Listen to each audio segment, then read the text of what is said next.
जोर से बोले आमीन। जोर से बोले हालेलुया। हालेलुया। आप सभी का परमेश्वर के घर में स्वागत है। अपने पड़ोसी को जय मसीह की बोले। सबसे पहले अपने पड़ोसी को बोलो, आज परमेश्वर तेरे जीवन को बदल देगा। नया नियम पहला पत्रस उसका 4 उसका 1 से हम सब जन पढ़ेंगे।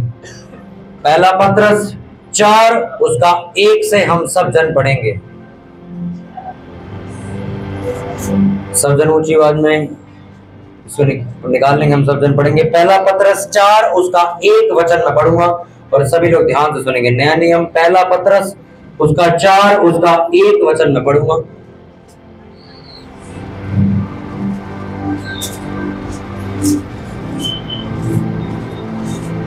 भाई आप पढ़े लिखे हो, पढ़ना आता आपको, तो निकाल क्यों नहीं रहे हो? फिर इसी में ही है भाई यार। जो लेडीज पढ़ी हुई नहीं है वो भी कोशिश करती हैं। तुम तो यार पढ़े हुए बाइबल रखे बैठे हुए। पहला पत्र भाई इंडेक्स में देख लो यार। किताब स्कूल में कैसे पढ़ते थे, वहीं पे पता चल जाएगा कौन से पेज नंबर पे है, वहीं से निकाल। पहला पत्रस 4 उसका 1 हम पढ़ेंगे। मेरी थोड़ी सी आवाज उठाओ इसको, बाहर वाला स्पीकर थोड़ा मेरी तरफ करो। पहला पत्रस 4 उसका 1 वचन हम पढ़ेंगे। शुरुआत में इंडेक्स बना होता, वहां से आप देख लो कौन से पेज नंबर पे, वहां जाके निकाल लिया। पहला पत्रस निकालो, उसका 4था चैप्टर निकालो, उसका 1 वचन में पढ़ूंगा। उसको पेन से अंडरलाइन कर लो क्या पढ़ा गया। सब लोग ध्यान से सुनेंगे। इसलिए जबकि मसीह ने शरीर में होकर दुख उठाया, तो तुम भी उसी मनसा को हथियार के समान धारण करो, क्योंकि जिसने शरीर में दुख उठाया वह पाप से छूट गया, ताकि भविष्य में अपना शेष शारीरिक जीवन मनुष्य की अभिलाषाओं के अनुसार नहीं वरन परमेश्वर की इच्छा के अनुसार व्यतीत करे। क्योंकि अन्य जातियों की इच्छा के अनुसार काम करने और लुचपन की बुरी अभिलाषाओं, मतवालापन, लीला क्रीड़ा, पियक्कड़पन और घृणित मूर्ति पूजा में जहां तक हमने पहले समय गवाया वही बहुत हुआ। सब बोलो आमीन। अपनी बाइबल को बंद कर दो और बोलो, ध्यान से सुन अपने पड़ोसी को। उसको अंडरलाइन जरूर कर लिया करो कि आपने पढ़ा क्या। अपने पड़ोसी को बोलो, ध्यान से सुन। हल्की सी बेस कम कर इसको। मैं फिर पढ़ूंगा, ध्यान से सुनना। इसलिए जबकि मसीह ने शरीर में होकर दुख उठाया, तो तुम भी उसी मनसा को हथियार के समान धारण कर लो, क्योंकि जिसने शरीर में दुख उठाया वह पाप से छूट गया, ताकि भविष्य में अपना शेष यानी कि बचा हुआ शारीरिक जीवन मनुष्य की अभिलाषाओं के अनुसार नहीं वरन परमेश्वर की इच्छा के अनुसार व्यतीत करे। बाइबल में साफ तौर पर एक बात लिखी कि जिस तरह प्रभु यीशु मसीह ने अपने शरीर में दुख उठाया, लिखा उसी तरह तुम भी अपने शरीर में दुख उठाओ। क्या उठाओ? ऊंची आवाज में बोलो, क्या उठाओ? बाइबल में लिखा कि जब प्रभु यीशु मसीह ने दुख उठाया अपने शरीर में, तो लिखा वह पाप से फतह पाके आगे निकल गए। बाइबल में लिखा जब प्रभु यीशु मसीह की सेवकाई शुरू हुई, तो सेवकाई शुरू करने से पहले 40 दिन रात प्रभु यीशु मसीह ने उपवास प्रार्थना में बिताई। जंगल में चले गए, ना कुछ खाया ना कुछ पिया, निराहार रहे, जंगलों में भटकते रहे, प्रार्थना करते रहे, परमेश्वर के वचनों पर मनन करते रहे। लिखा जब वो 40 दिन पूरे करके वापस आए, तो बाइबल ऐसा बताती है उनकी सेवकाई सिर्फ 3.5 साल में वो काम कर गई जो आज एक पास्टर शायद 300 साल लगा के भी नहीं कर सकता। बाइबल में लिखा कि वो व्यक्ति जिसने शरीर में दुख उठाया, लिखा जब प्रभु यीशु मसीह ने शरीर में दुख उठाया, तो उस चीज को तुम हथियार की तरह इस्तेमाल करो। हथियार कब इस्तेमाल होता है बताओ? हथियारों की बात कब आती है बताओ? बताओ हथियार कब चलाया जाता है? जब आप कहां जाते हो? लड़ाई में जाते हो। हथियार तब यूज किया जाता है जब आप लड़ाई में चले जाते हो। बाइबल में लिखा है कि तुम इस चीज को, इस आदत को जो यीशु मसीह की थी, अपने शरीर को दुख देना, लिखा है इसको हथियार बना लो अपना, क्योंकि तुम एक युद्ध लड़ रहे हो। अब लोगों को लगता है कि हम किसी धर्म के खिलाफ लड़ रहे हैं, हम किसी संस्था के खिलाफ लड़ रहे हैं, हम किसी राजा के खिलाफ लड़ रहे हैं। बाइबल में लिखा हमारी लड़ाई दुनिया के लोगों से नहीं है, हमारा इनसे कोई लेना देना नहीं है। लिखा हमारी लड़ाई पता है कहाँ है? उन आत्माओं के साथ जो आसमान में और लोगों की जिंदगियों को बर्बाद कर रही हैं। हमारी लड़ाई नशे करने वाले के साथ नहीं, नशे की आत्मा के साथ। हमारी लड़ाई व्यभिचार करने वालों के साथ नहीं है, व्यभिचार की आत्मा के खिलाफ। इसलिए उसने कहा जब तुम ये लड़ाई लड़ रहे हो तो हथियार के समान, अब हथियार भी चाहिए लड़ने के लिए, तो लिखा तुम्हारा हथियार क्या होगा, तुम्हारा शरीर में दुख उठाना तुम्हारा हथियार है।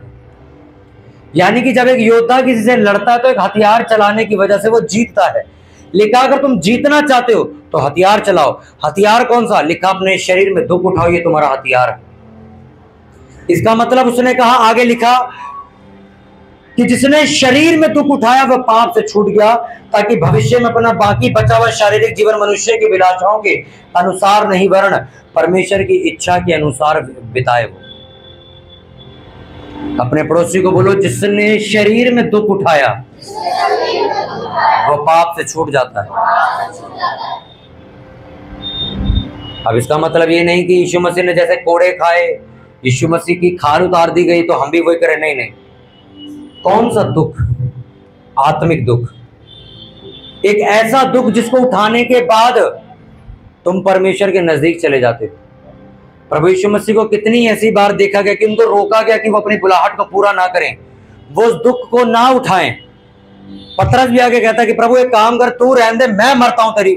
वो कहता ये हो नहीं सकता, ये तो शैतानी काम है, मरना मुझे पड़ेगा तभी तुम लोग नजात पाओगे। कैसा दुख? ऐसा दुख जो तुम्हें परमेश्वर के नजदीक लेके जा रहा है, ऐसा दुख जो तुम्हें परमेश्वर के करीब कर देता है। मैं बताता हूं कौन सा दुख। आपको अपने सर पे ईंट नहीं मारनी है, आपको ब्लेड नहीं मारना है, आपको कांच नहीं मारना है। लिखा अपने शरीर को दुख देने का मतलब हर वो चीज जो तुम्हारे शरीर को आराम दे रही है उसे देना बंद करो। इसका मतलब तुम अपने शरीर को दुख दे रहे हो।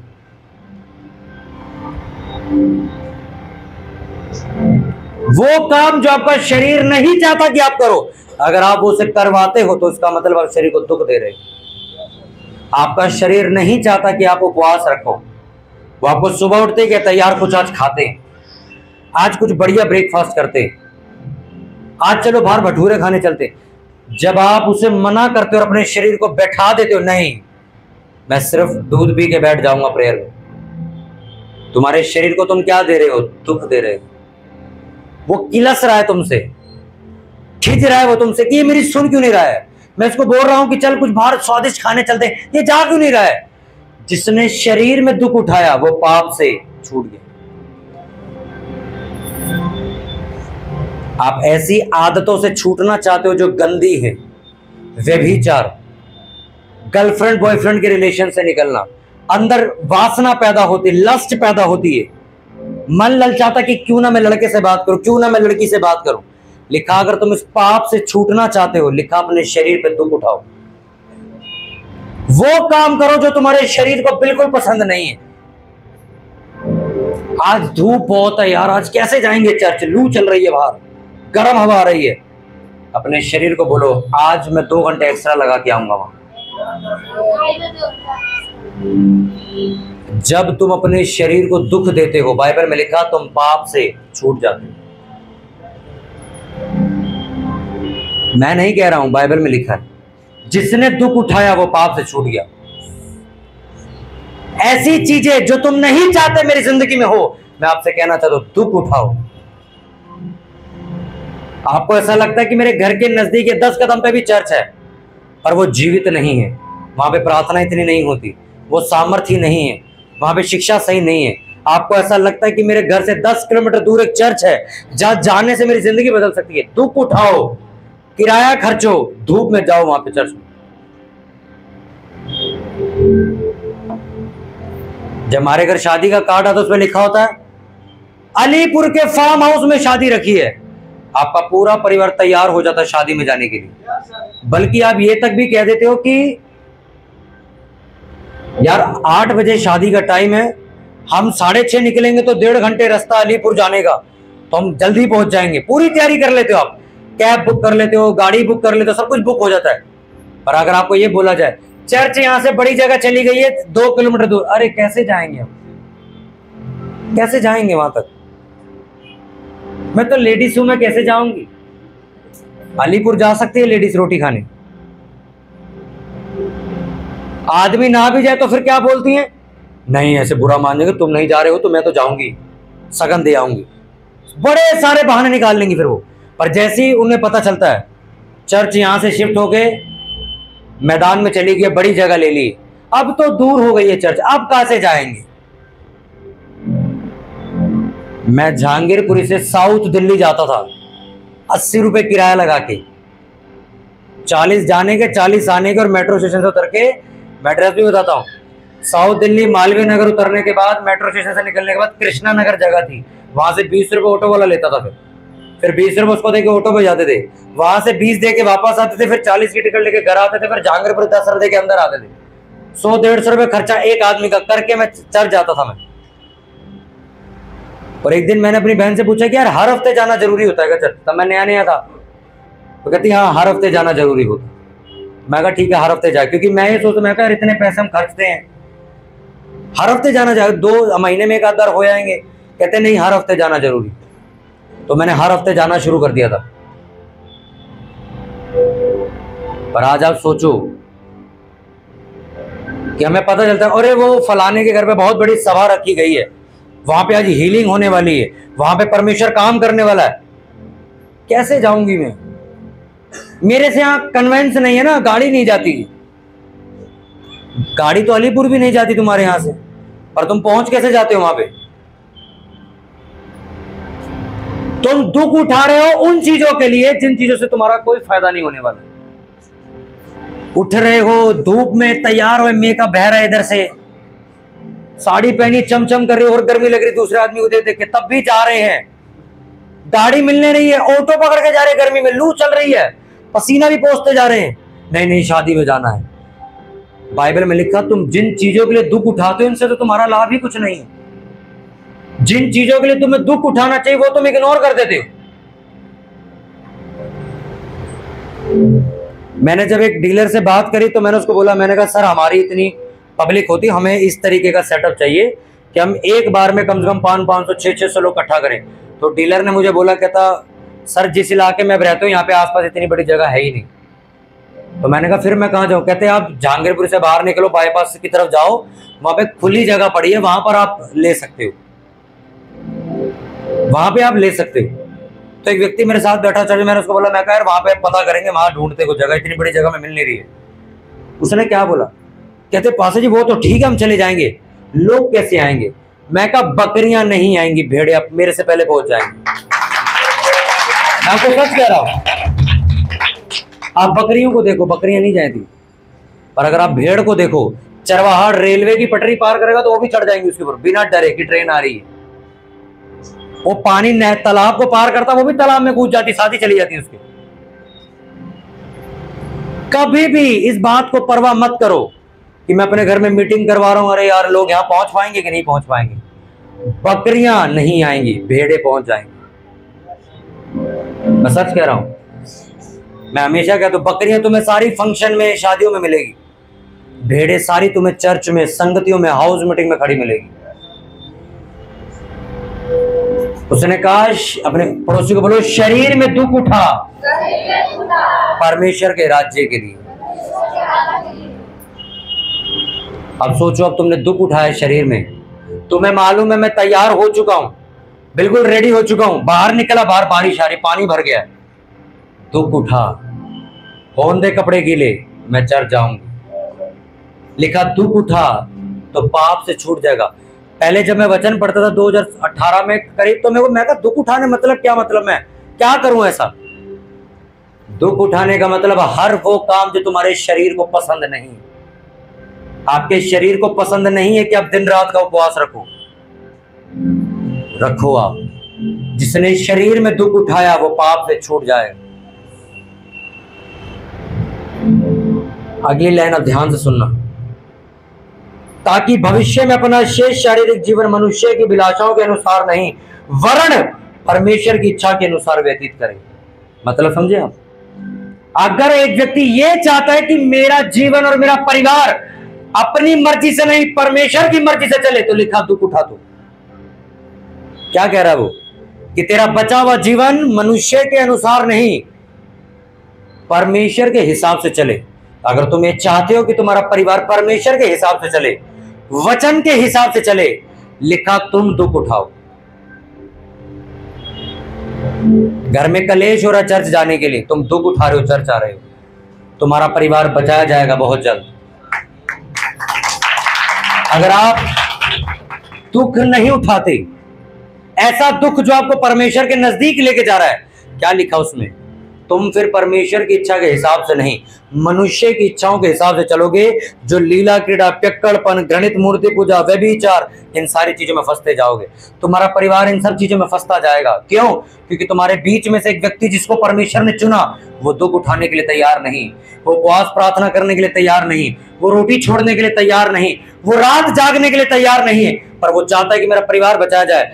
आप सिर्फ बातें कर सकते हो, हवाबाजी कर सकते हो, पर रिजल्ट आपको कुछ नहीं मिलेगा। आप जीवन भर चर्च आते रहोगे, लड़का आपका वहीं का वहीं पड़ा रहेगा। आप जीवन भर ऊंची ऊंची आवाज में अन्य भाषाएं बोलोगे, पर आप घर जाओगे तो आपको दिखेगा आपका लड़का आज भी नशे कर रहा है, आपका लड़का आज भी बाइबल नहीं पढ़ता है, आपका हस्बैंड आज भी प्रभु यीशु मसीह के सर नहीं झुकाता है। कोई फायदा नहीं आपकी प्रेयर करने का।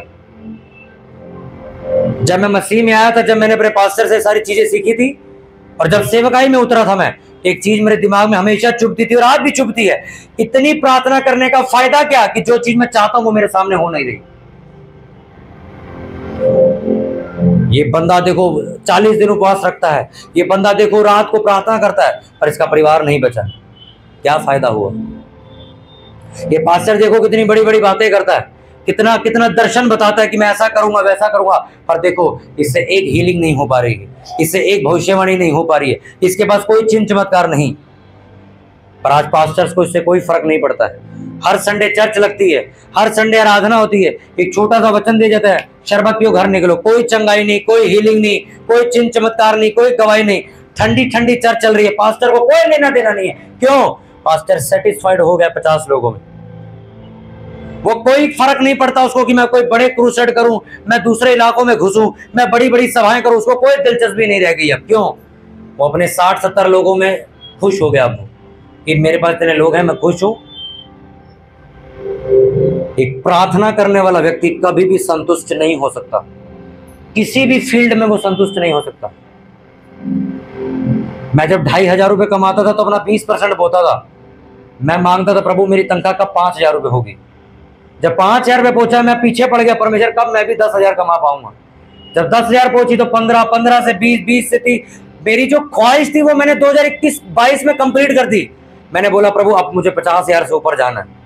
एक प्रार्थना करने वाला कभी व्यक्ति नहीं रुकता, क्योंकि वचन में कहीं भी ऐसा नहीं लिखा है इतना सा मांग मैं इतना ही दूंगा। उसने लिखा मांग, जितनी तेरी हैसियत है मांग। तू रुक जाएगा मैं देना बंद कर दूंगा, तू मांगता रहेगा मैं देता रहूंगा। मैं जब वहां पहुंचा, मैंने नौकरी पकड़ी, मैं फेसबुक एड मैनेजर बन गया। मेरी सैलरी बहुत अच्छी होगी, बिजनेस मेरा बाहर से आ रहा था बहुत जबरदस्त। जो पैसा मैं कमाने की इच्छा रखता था वो मैं 2022 में कमा रहा था।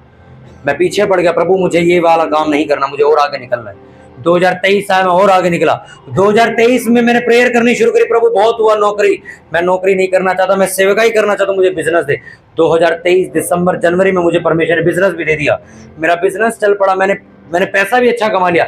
2024 आधा हुआ, मैंने कहा परमेश्वर मुझे इतने लाख रुपए की इनकम पार करनी है अपने महीने की। 2025 में घुस गया मैं।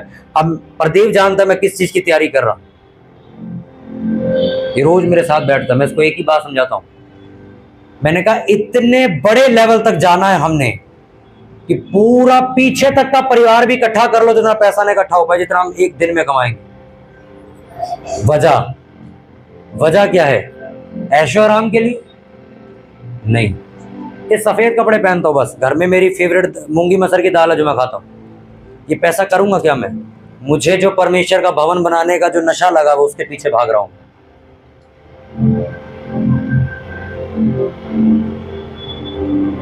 आप संतुष्ट हो जाते हो। मैंने प्रेयर करी, घर में 5 लोग हैं, एक बंदे ने बपतिस्मा ले लिया, 3 अभी भी मर रहे हैं, एक बच गया, बस आप प्रेयर बंद कर देते हो। मेरा परिवार जब 2017 में बचाया गया, उसके बाद मेरी इच्छा बढ़ गई थी कि अब मुझे मोहल्ले को बचाना है। फिर सेवकाई की शुरुआत हुई, फिर मैं देश के पीछे पड़ गया, फिर मैं अपने स्टेट के पीछे पड़ा। अब प्रभु मुझे दूसरे स्टेट में लेके जा रहा कि वहां भी जाके बचा। आप जितना मांगते जाओगे, आप जितना अपनी कैपेसिटी बढ़ाते जाओगे, वो उतना तुम्हें बढ़ाने के लिए तैयार है।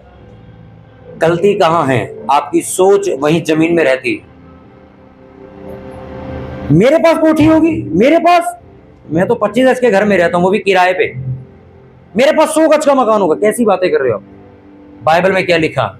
यीशु मसीह ने कहा, जैसा तेरा विश्वास वैसा ही तेरे साथ हो। अगर तू मानता है कि तुझे नहीं मिल सकता 100 गज, तो तुझे जिंदगी में नहीं मिल सकता। अगर तू ये मानता है कि मैं तुझे 2000 गज भी दे सकता हूं, तो मैं दे सकता हूं तुझे। मेरे दोस्त नहीं थे, मुझे नहीं बोलते थे, यश भाई तू बिजनेस की बातें करता है यार, कैसे करेगा? तेरे पापा भी इतने पैसे थोड़े ही हैं। सोचो, बिजनेस कर भी रहा हूं, चल भी रहा है, दूसरा भी खोल दिया मैं। यहां शुरुआत होती है सारी चीजों की, आत्मा में शुरुआत होती है सारी चीजों की। जब आप दुख उठाते हो शरीर में, प्रार्थनाओं में बैठते हो, उपवास रखते हो, आपको दिखता है मेरा परिवार चर्च जा रहा है। मेरे को सबसे ज्यादा दुख होता था 2017-18 में, मेरा परिवार चर्च क्यों नहीं जाता, मैं और मेरी बहन दोनों अकेले चर्च क्यों जाते हैं।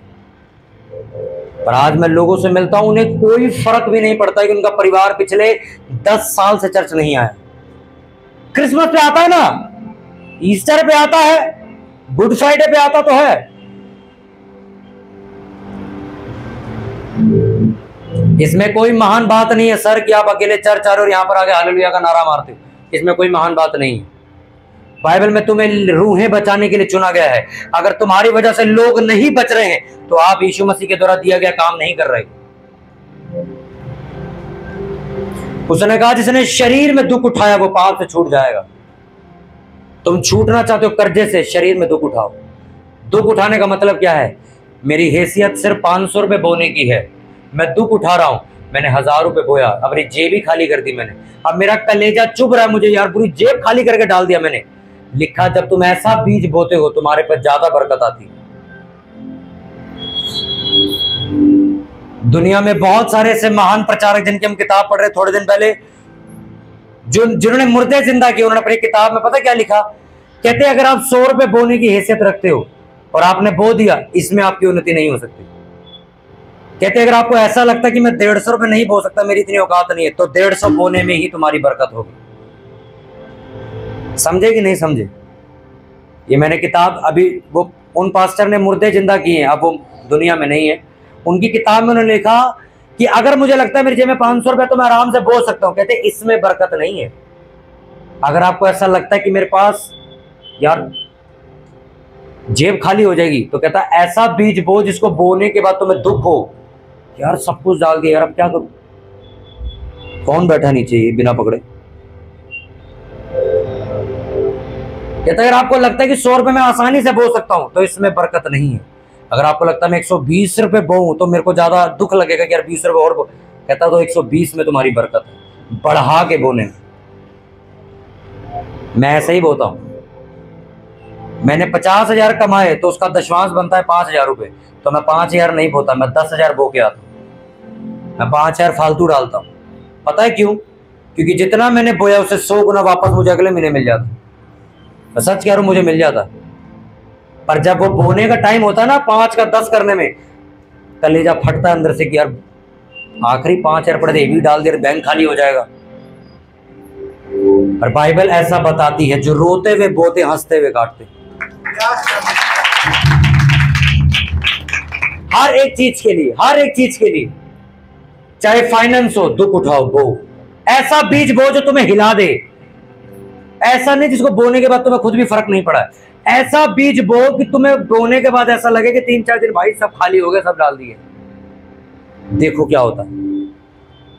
ऐसी प्रार्थना करो जिसको करने के बाद तुम्हारे शरीर को भी लगे, ओ भाई बंद कर दे यार, पिछले इतने घंटों से तू बैठा हुआ है, 3 दिन से तू उपवास कर रहा, तूने कुछ खाया नहीं। लिखा, जिसने शरीर में दुख उठाया, जिसने फाइनेंस में दुख उठाया, जिसने आत्मिक जिंदगी में दुख उठाया, वो उन चीजों को पार कर जाएगा, आगे निकल जाएगा।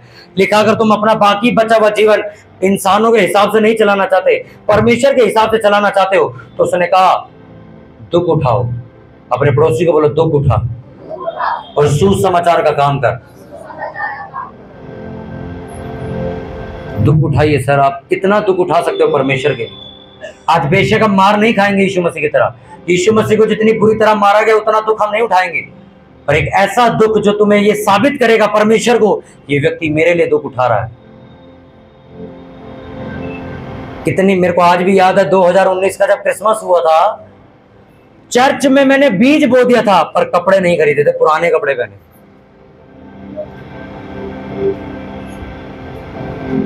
मैंने कपड़े खरीदने थे, मेरे पे पैसे थे, तो बीज भी बोना था। उस टाइम मैं कमाता नहीं था, तो मैंने जो पैसे जोड़े थे मैंने सारे उठाए और चर्च में डाल दिए और पुरानी पैंट पहन के मैं खड़ा हुआ था। वो आज तक मेरे पास फोटो पड़ी। और वो पहला ऐसा क्रिसमस था जो पूरे केबलों पर टेंट लगा के इतना बड़ा किया गया था कि भीड़ पार्क में भी समा नहीं पा रही थी।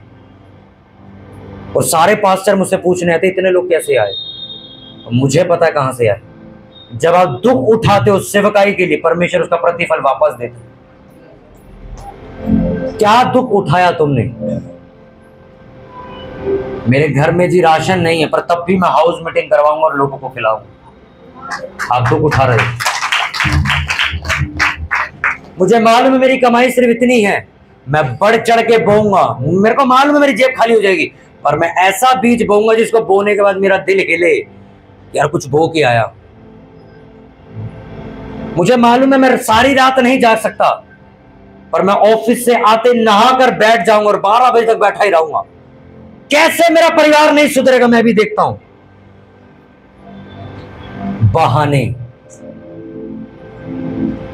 हमारा आदमी जहां जाता है ना, वो लोग खराब है, उसको आने नहीं देते चर्च। अरे उन लोगों से ज्यादा बड़ी ताकत तुम्हारे पास है। तुमने प्रेयर नहीं करी इसलिए वो लोग उसे खींच के ले गए, इसलिए उसने कहा तुम एक युद्ध कर रहे हो। या तो तुम्हारे परिवार को नशा खींच के ले जाएगा, या तो प्रार्थना करके तुम खींच के ले आओ। या तो व्यभिचार की आत्मा तुम्हारे परिवार को खींच के ले जाएगी, या तो तुम घुटने टिका लो, उपवास प्रार्थना करके अपने बच्चों को व्यभिचार से निकल के बाहर ले आओ।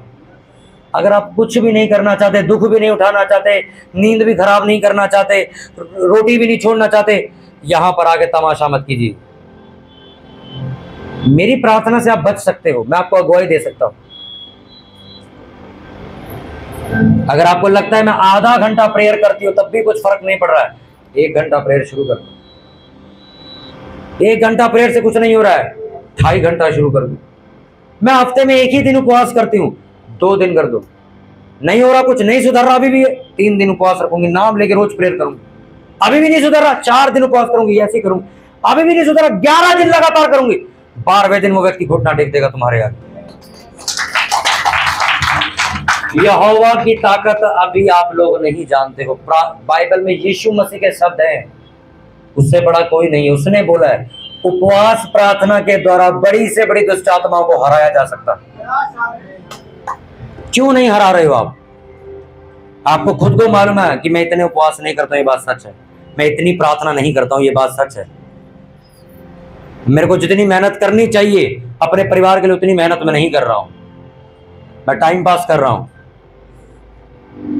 जब से मोबाइल फोन आया आपने नोटिस किया प्रेयर खत्म हो चुकी है। मालूम है कि नहीं मालूम आपको? जब से इंटरनेट सोशल मीडिया मोबाइल है प्रेयर खत्म हो चुकी है। पहले की लेडी से कैथरीन कुलमन की तरह खड़ी हो जाती थी, आज क्यों नहीं हो रही? क्योंकि आज की लड़कियां फोन में लग चुकी। पहले के लड़के डीजे दिनाकरन जैसे सेवकाई कर रहे हैं, आज के लड़के क्यों नहीं कर रहे? फोन खा गया आपका टाइम।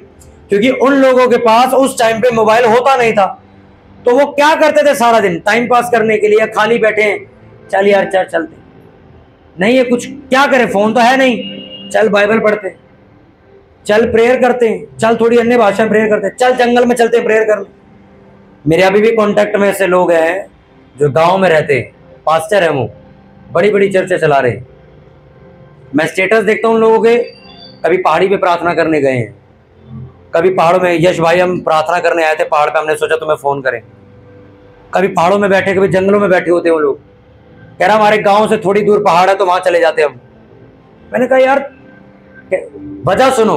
कहता हमारे गांव में नेटवर्क नहीं आता। कह रहा करेंगे क्या, यही करते रहते सारा दिन। कह रहा दूर जाना पड़ता है जहां सिम चलती है, कह रहा BSNL चलती है। शहर में क्यों लोग प्रेयर नहीं करते? मालूम है 10 बज चुके हैं, यार थोड़ी देर में सो जाता हूं, 12 बजे प्रेयर करूंगा, पर 10 बजे आप फेसबुक चला रहे हो, 11 बज के चलाए जा रहे हो, 11:30 बज गए, 12 बज गए, इतनी देर में आपकी आंखें थक चुकी, अब सोने के अलावा आपके पास और कुछ भी चारा नहीं है, आपको सोना ही पड़ेगा। क्योंकि अगर आप बाय चांस बैठ भी गए तो अब ऐसे ऐसे होते रहोगे। क्यों? क्योंकि 3 घंटे से आप फोन चला रहे हो।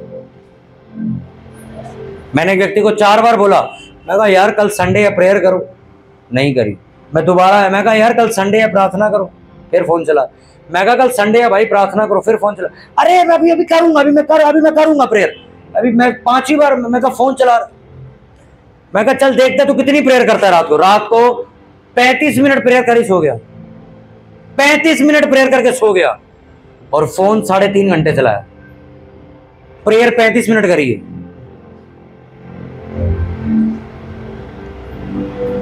आप दुख उठा रहे हो, अपने शरीर को दुख देने का आपको देना चाहिए था। मैं रात को सोऊंगा नहीं, 2 घंटे कम से कम जाऊंगा, जगाऊंगा अपने आप को। तो बाइबल में लिखा है इसका प्रतिफल तुम्हें मिलता। पर तुमने 2 घंटे अपने आप को जगाया, पर किस लिए? फोन चलाने के लिए। तुमने गलत जगह दुख उठाया। अगर तुम दुख उठा रहे हो इसलिए कि सिर्फ मैं परमेश्वर के नजदीक जाऊं, उसका प्रतिफल जबरदस्त होगा। ऐसा प्रतिफल होगा, दुनिया आपके उस प्रतिफल को देखेगी।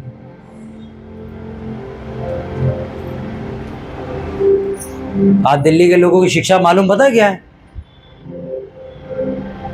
इतने सारे उपवास रख रहे हो, ये तो तांत्रिकों वाला हिसाब हो गया। क्या करोगे इतने उपवास रख के? भारत की सबसे बड़ी भविष्यवक्ता सेवक है जिन्होंने बड़े बड़े चिन्ह चमत्कार करने वाले पास्टरों को तैयार किया, इज़ेकिया फ्रांसिस। उन्होंने अपनी किताब में लिखा है जब तक सामर्थ्य ना मिल जाए उपवास प्रार्थना में लगे रहो। कहते जब तक तुम्हारे अंदर से तुम्हें ना महसूस हो कि हाँ नदी बहना शुरू हो चुकी, लिखा उपवास प्रार्थना करते। कहते जब तक तुम्हें ना लगे कि मैं दुष्ट आत्मा को हरा सकता हूं, ये मुझसे डर रही है, तब तक उपवास प्रार्थना करते रहो। उनकी किताब डुनामिस में लिखा हुआ है।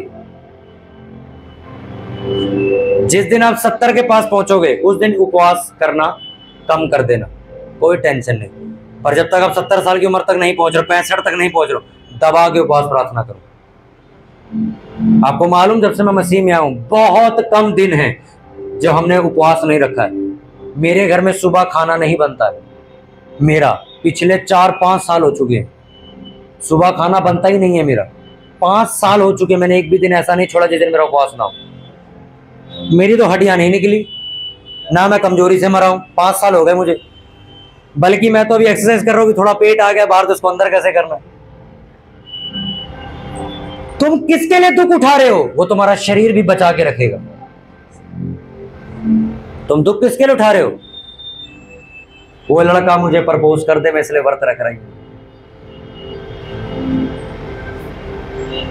तो तुम्हारा कांटा होना तय है। तुम दुख उठा रहे, प्रभु मैं उपवास प्रार्थना करूंगा 11 दिन, मेरे देश में बेदारी आनी चाहिए। आपको मालूम बीच में ऐसा टाइम आया था मैं 3-4 दिन उपवास ही नहीं कर पाया। 5 संडे जब मैं आया ना, मुझे ऐसा लग रहा था मैं बिना प्रार्थना करे आ गया वहां से।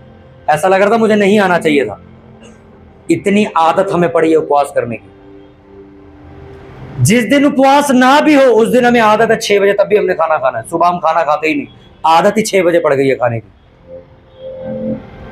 मैं आपको सच कह रहा हूं, जब तक तुम्हारा शरीर तुम्हारा साथ दे रहा है, जवान हो तुम, करो उपवास प्रार्थना। अपने परिवार को बचाओ, रिश्तेदारों को बचाओ, मोहल्ले को बचाओ, तो सेवकाई में डूब जाओ बिल्कुल। क्योंकि एक टाइम ऐसा भी आएगा, तुम्हारा क्या मेरा भी आएगा, जब से कुर्सी में बैठ के काम कर सकते, फिर इतना नहीं भाग सकते। पर जब तक तुम्हारे अंदर जान है भागो। मास्टर जी धूप निकल रही, मैं नहीं जा पाऊंगा संगति में।